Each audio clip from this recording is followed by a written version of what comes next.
Британскиот премиер Борис Џонсон порача дека приоритетот на неговата влада е да го заврши процесот на Брекзит и да излезе од Европската Унија на 31 октомври.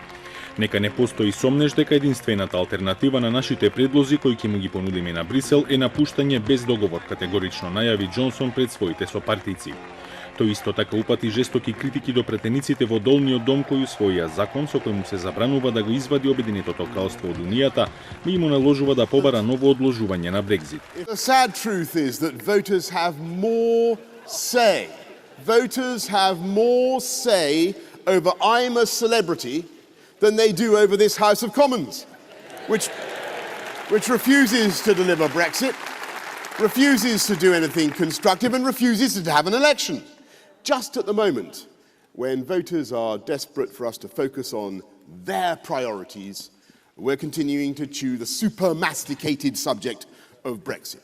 Британската влада денеска најави дека ќе ја објави листата со предлози во исто време кога ќе ја достави и до Брисел. Џонсон ќе разговара со председателот на Европската комисија во заминување Жан-Клод Јункер, а кратко потоа ќе се сретнат и преговарачките тимови.